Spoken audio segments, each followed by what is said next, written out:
Hi, everybody. Welcome to this segment of Inside. You know, I'm a member of the Irvington Rotary Club, and we had a speaker to come to present to us, and it was Mr. Winston Sutherland. How are you, sir? I'm doing well. Thank you for having me. You're welcome. You're welcome. Now, you wrote a very interesting book called Fatherly Influence. What made you write this book?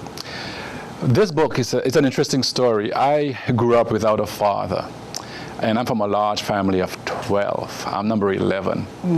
And in my time growing up, I just had a lot of questions. I had a very curious mind. I wanted to do well. I wanted to be good. I was a compliant kid. I was a good kid. I wanted to do well. But I found that the things that I needed answers to, the questions I needed answers to, I had nobody to really look up to really go to. My mom, from a large family, she had her hands full, to say the least. But in my case, walking around with this desire for more, I just knew that there was more. I looked at other kids with their fathers. I'll tell you an interesting story. I must have been I was in junior high when I overheard some kids on a Monday morning, telling stories excitedly about the time they spent with their father.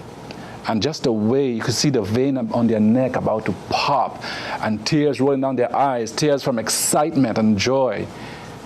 And that was the first time that I realized that this whole concept of father was more than the one I had. The image I had of father in my head was one of a stern, distant, cold, mean. I don't know where I got that from, but that was my image of father. But when I saw these classmates of mine talking about their father in intimate, fun terms, it dawned on me that there is something that I'm missing. And from that time on, this search for a fatherly mentor in my life began.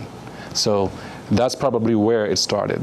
This is very fascinating because some women feel, single women, that they can be both mother and father. Well, what do you say to that? And I take my hats off to the millions of women who have led the way, who have done so well.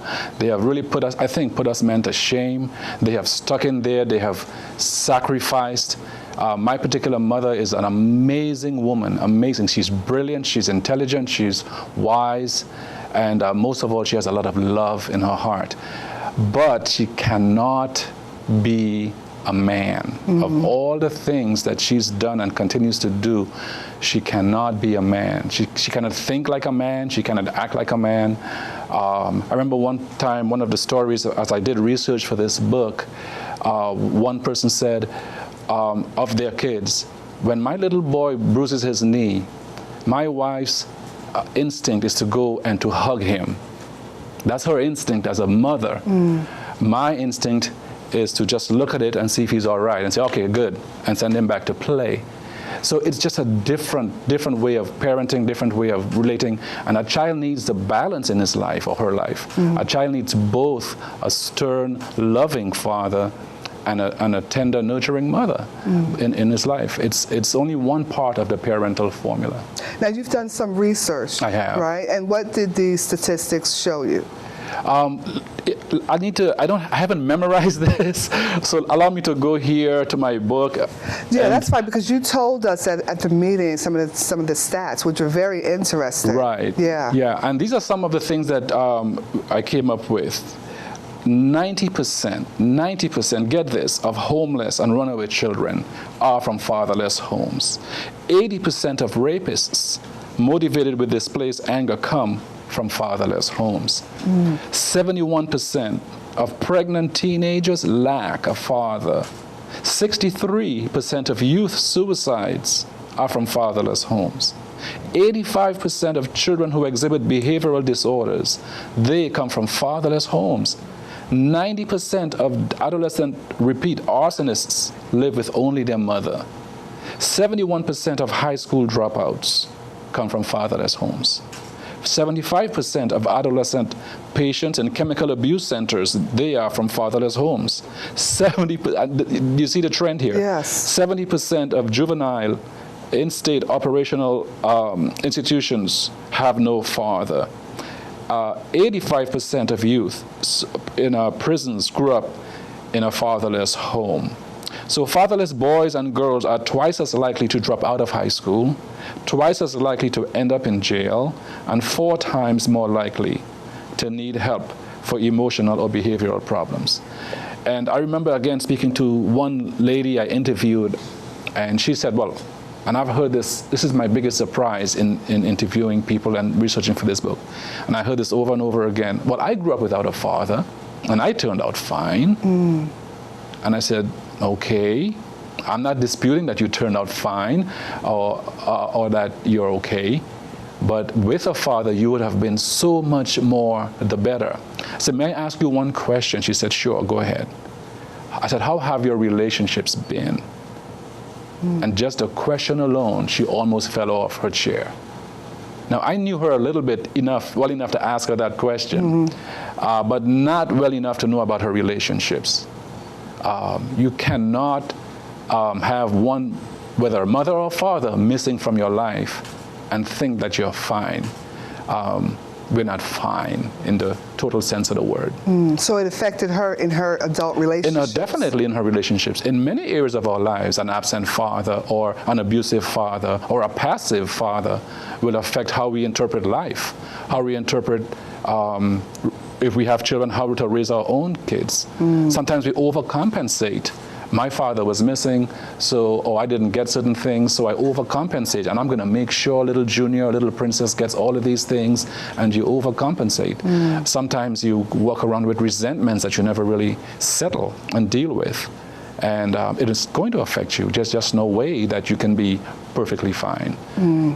Now, we were talking about if we have some viewers out there who do not have a father or stepfather in their life, what kind of advice would you give to them? And is it too late as an adult? It's never too late. That's a wonderful thing. It's never too late. I'm sure that if I am honest with myself and I look within, there was deficiencies in my life. Sometimes when I talk about this, a lot of people are not exactly quick to embrace it.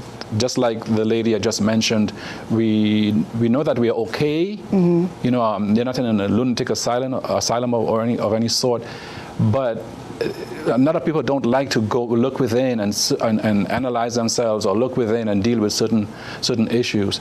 But the reality is, every one of us who grew up without a father will have certain issues. And so the first thing I would suggest is that they seek out men whom they respect, and seek out such a man. Like, for instance, if you're a mother and you realize you have a 12-year-old son and there's no father in his life, and his father is not available for one reason or another, if you go to a church, churches are great places where men already have that disposition, that fear of God.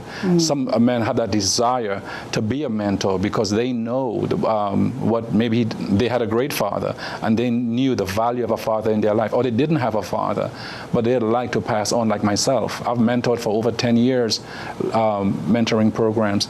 I wanted to help in any way I could in some young boy's life, pass on the little things I'm learning through life, pass it on to them, so that they wouldn't make some of the mistakes I might have made, or so that they could have come sooner to a better place in their lives, instead of when you don't have a father, when you don't have that leader in your life, what you tend to do is you tend to go around living life hit and miss, by trial and error. But with a guide, with a mentor, you have someone to whom you can go. You can ask questions. You can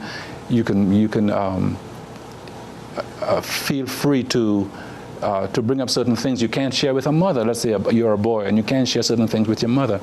A man can feel some of those questions. So church is one great place. Mentoring organizations, there are many mentoring organizations out there. Yes. And if you're retired, if you're a man and you're retired and you're looking for something to do, it's a great opportunity to pour into some young man's life, some young girl's life, what you've learned along the journey of life along the way.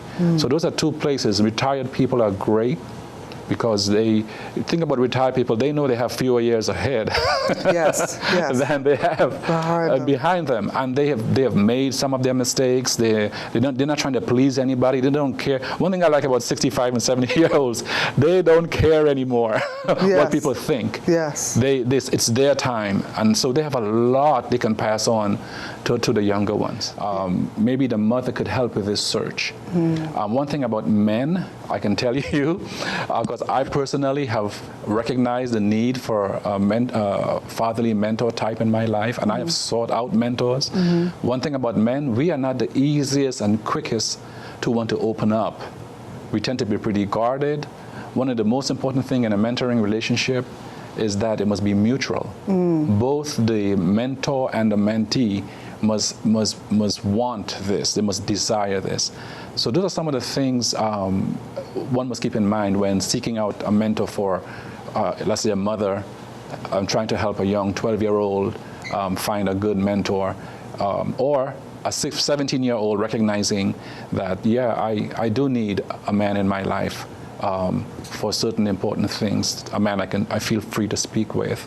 So basically in this book you lay out the case that a person needs a father figure in their life, whether it's their biological father, stepfather, or uncle, and do you also put in the book different cases? Like you were telling me the story of the little boy who was very excited to spend time with his dad. Yes. And tell that story. Yeah, there was this young man, he was so excited. He kept telling the story of the one time his father took him fishing.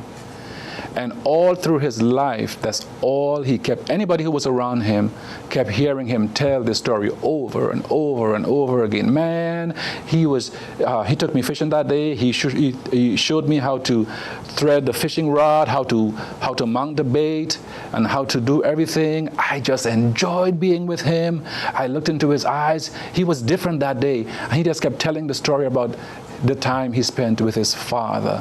But the interesting thing is, somebody got, curious as to know what the father thought about the boys spending time with his son that day, because they kept hearing him talk about it all the time. So somebody thought to check the diary to see what the father said about that day.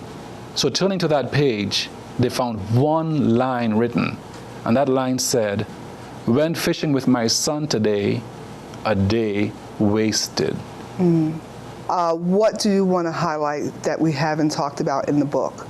Well, I wrote this book because I wanted to share with many, especially men and women, but especially men. I wanted to share and speak to. Look, if I had my way, I wanted to look into their eyes and tell them one particular thing: fathers, mentor your children. The stork did not bring them, you did. And if you, for whatever reason, whether it's getting along with their mother, whether you feel inadequate, whatever the reason, I would say it's not more important than pouring into the young who needs you. If you will, I would just read off the table of contents here, because it captures better exactly what I had in mind. The very first chapter, like I already mentioned, is called More Than an ATM. And I think it's important to speak to fathers and for fathers to think that money is good, but it's not nearly enough. They need your presence. The next chapter, chapter 2, is titled Parenting versus Mentoring. Of course, a good parent will be a mentoring parent. So this distinguishes the two between parenting and mentoring. And then the next few chapters are really what I designed this book around. There are 5 powerful influences around which a father can mentor his child. And the first influence a child needs in his or her life is the influence of affirmation. Every child needs to be affirmed in their identity. They need to be validated in their identity. And the second thing a child needs is, especially from a father, and the next influence here is the influence of affection. Too many men are distant, cold, aloof, passive. And when emotions are being shown, unfortunately, anger, fellas, we can do better than that. So the influence of affection is crucially needed. The third one is the influence of association. Your physical presence is so important to the psyche of a little girl growing up, just the physical presence of a man in the house or your little boy. And the next influence is influence of attention. And the last influence is the influence of application.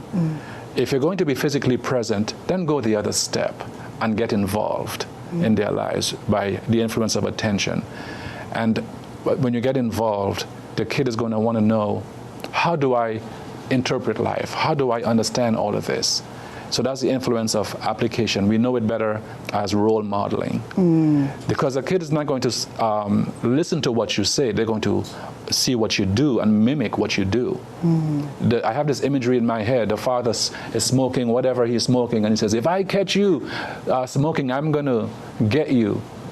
But the example you're setting for the kid is what he's going to or she's going to take away.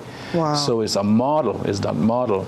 So the influence of application. How do I apply this? Don't tell me, show me. Wow, great lessons in this book. If you guys want to connect to Mr. Sutherland, go to our website, valerieprasad.com, and we will have a link there how you can get in contact with him, how you can also get a copy of his book. And also, he gives lectures, so you may want to contact him to come out and give a workshop or a lecture for your agency or your community.